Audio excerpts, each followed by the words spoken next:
It was a crisp Halloween night in the little town of Willow Creek. The moon hung high in the sky, casting a silver glow over the rooftops and the old, twisting trees that lined the streets. The leaves crunched underfoot as kids dressed in all sorts of costumes, witches, ghosts, superheroes, and more, ran from house to house, collecting candy and shrieking with delight. Amidst the crowd were three best friends, Max, Lily, and Ben. Max was dressed as a pirate, complete with an eye patch and a plastic sword. Lily wore a shimmering fairy costume with iridescent wings that glowed in the moonlight. Ben had chosen a classic vampire look, with a long black cape and plastic fangs. The trio had heard tales of a spooky old mansion on the edge of town, one that had been abandoned for decades and was rumored to be haunted. Tonight, they decided they were going to check it out. "Are you guys sure about this?" asked Lily, her wings fluttering nervously as they approached the looming iron gates of the mansion. A cold wind seemed to whistle through the bars, making the gate creak. "Come on, Lily.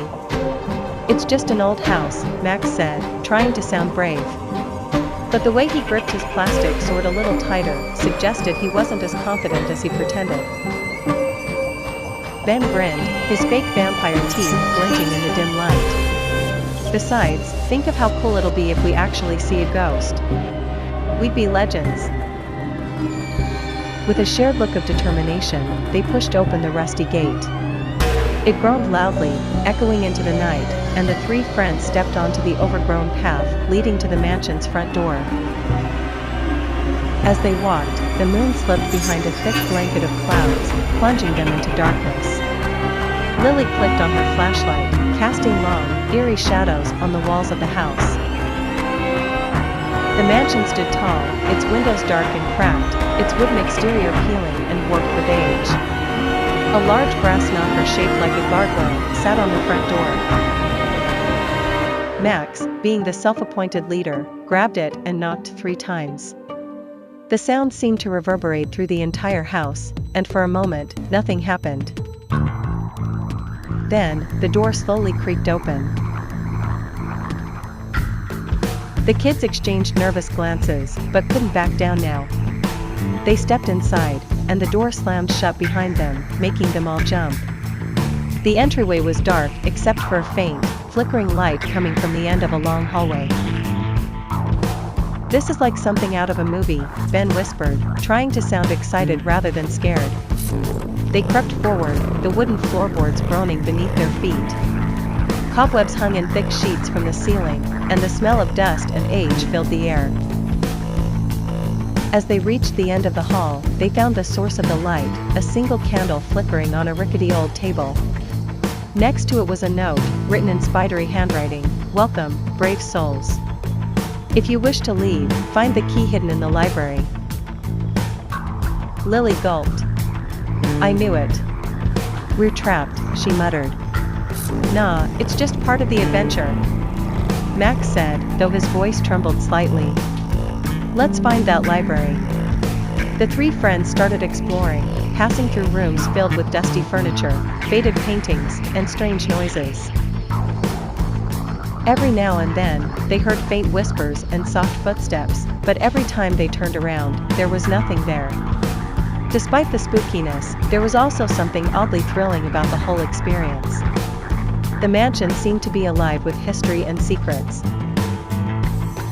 Finally, they found the library. It was a vast room, with bookshelves stretching from floor to ceiling, filled with ancient-looking books. In the middle of the room was a large, ornate chandelier hanging precariously from the ceiling. "All right, let's split up and search," suggested Max.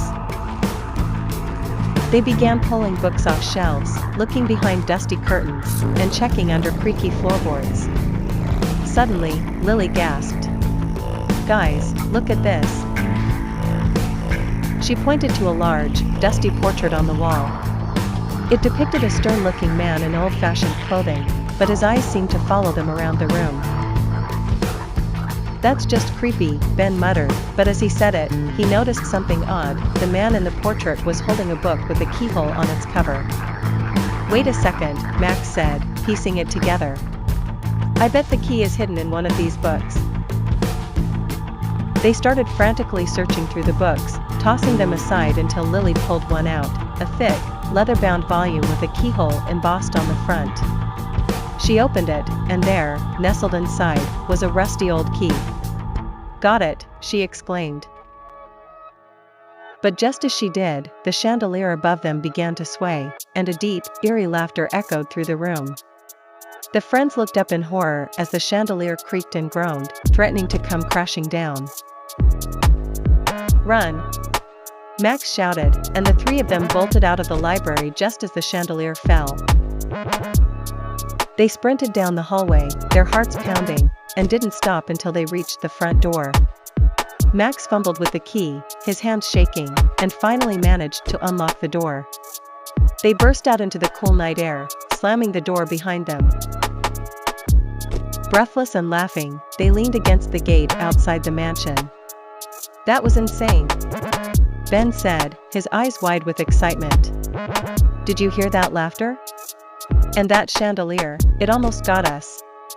Max grinned, still catching his breath. Best Halloween ever. Lily nodded, her fear now replaced with a sense of triumph. I can't believe we actually did it. I guess we really are legends now. As they walked back toward town, the mansion behind them seemed to settle back into silence, its mystery still locked within its old, creaking walls. The friends didn't know if what they experienced was real or just a trick of their imagination, but one thing was certain, they would never forget their spooky, fun adventure on Halloween night.